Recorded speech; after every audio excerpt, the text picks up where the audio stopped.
자, 조금 화가 나는 그런 소식입니다.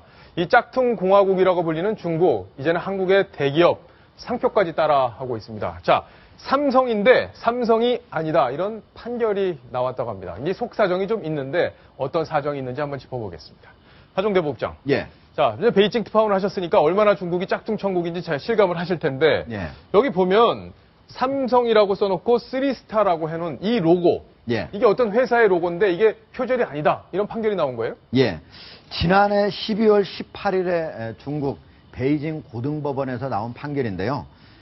바로 중국의 수저우에 있는 수저우 양저우시라고 하는 곳에 있는 본사를 둔 예. 중국 삼성 전체, 제자는 사다리 제자인데요. 네. 그러니까 전기 사다리, 우리말로 하면 엘리베이터. 아, 엘리베이터. 엘리베이터를 예. 생산하는 업체가 저렇게 삼성전자하고 로고를 비슷하게 했습니다. 다른 점은 삼성전자 로고가 약간 타원형이 약간 삐뚤어져 있잖아요. 근데 예, 약간 이렇게 이제 기울어 비스듬한 타원형인데. 예, 있는데 저건 평형으로 돼 있고 예. 그리고 우리나라의 삼성전자는 영어로 삼성만 있는데 비해서 저기는 한자로 삼성이라고 돼 있는데 사실은 우리나라의 삼성전자도 중국에서는 모두 한자인 삼성 저걸로 읽습니다. 그러니까 삼성 저걸 우리가 읽는다면 싼싱 이렇게 읽는데 저기도 똑같이 읽으면 싼싱 이렇게 되는 거죠. 그러니까 예. 중국 사람들이 제가 보기엔 들을 때 저거는 완전히 동일한 회사다 이렇게 생각을 할 수밖에 없다. 로고만 본다면. 아, 다만 그래요? 로고를 보지 않고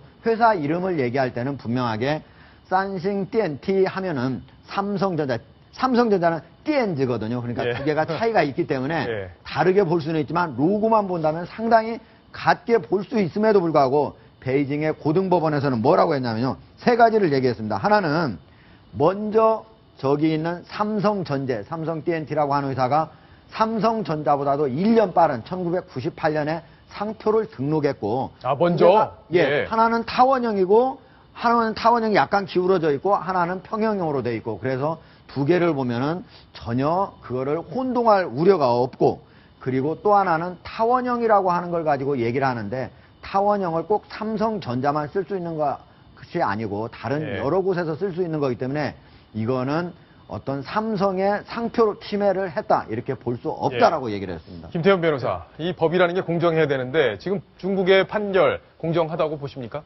근데 좀 아쉽긴 하지만 중국의 판결이 그렇게 잘못됐다고 보기 또 어려운 게 예. 이게 만약에 저 삼성 전쟁과 저기가요 휴대폰 만들었으면 얘기가 틀립니다. 아, 근데 삼성은 엘리베이터 안 만들거든요. 예. 그러니까 상표권을 할 때 제일 먼저 보는 게 선등록, 누가 먼저 등록했냐는 거고 또 두 영역이 같은 영역이나 다른 영역이라고 보는데 저기는 삼성이 중국에서 만들고 있지 않은 엘리베이터를 하는 것이기 때문에 아마 중국 법원에서 두 개가 혼동할 가능성이 없다라고 이렇게 본 것 같습니다. 그러니까 아마 삼성에서 지금 이 글로벌 전략 차원에서 상표권 침해 사례를 전부 다 좀 모아가지고 대응을 하고 있다고 하는데 조금 더 적극적인 대응이 있어야 될 것 같습니다. 예. 저는 하나 좀 삼성 법률팀에서도 약간의 실수가 있었다고 생각이 드는데요.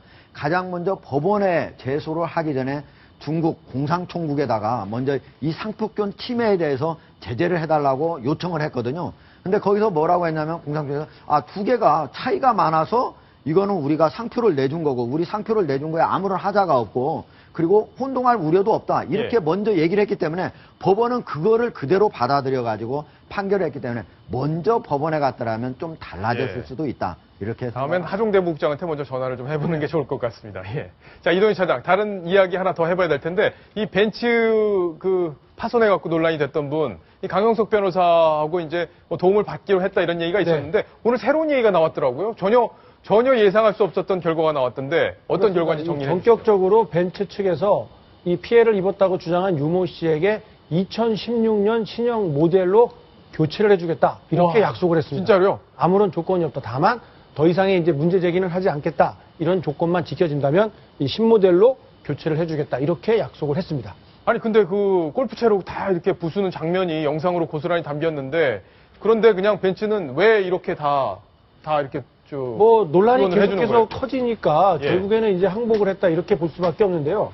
이 소비자들의 정당한 권리였다고 한다면 진작에 교체를 해줬어야 할 것이고 네. 그런데 그렇지 않고 정당하지 않았지만 저렇게 논란이 계속 커지니까 바꿔주겠다. 이렇게 한다면 기업으로서도 올바른 태도가 아니거든요. 그래서 이런 면으로 보나 저런 면으로 보나 벤츠의 태도는 물론 소비자 유 씨에게는 큰 이익이 되겠습니다만 어떤 경우에 봐도 이렇게 썩 합리적이고 올바른 선택지는 아니었지 않았나 이런 좀 생각을 하게 됩니다. 예, 결국에는 큰 사고 치고 결국에는 사회적 논란만 일으킨 다음에 그렇죠. 강용석 씨 찾아가면 해결이 된다? 이거는 좀 아닌 것 같습니다. 뭐 강윤석 씨 때문에 결정적인 역할을 했다 이렇게 보기엔 좀 어려울 것 같긴 합니다만 예. 왜냐하면 그 이전에 계속해서 논란이 커져 있어 상태에서 강용석 변호사 이야기는 어제 뭐 잠깐 나온 이야기이기 때문에 벤치 측에서 그것 때문에 한 것 같지는 않습니다만 어쨌든 이 사안 자체가 자신들의 잘못이 있었다고 판단이 됐으면 진작 했었어야 되는 일인데 뒤늦게 이런 조치를 내려서 오히려 소비자들의 반감을 살 것 그러게요. 같습니다. 불신할 수 있죠. 벤치가 혹시 뭔가 성능에 대한 논란이 계속되는 게 부담스러웠던 거 아니냐 이런 생각도 해볼 수 있을 텐데 자, 합리적인 결정으로 보이지는 않습니다. 아마 시청자분들도 비슷하게 평가하시리라 생각이 됩니다.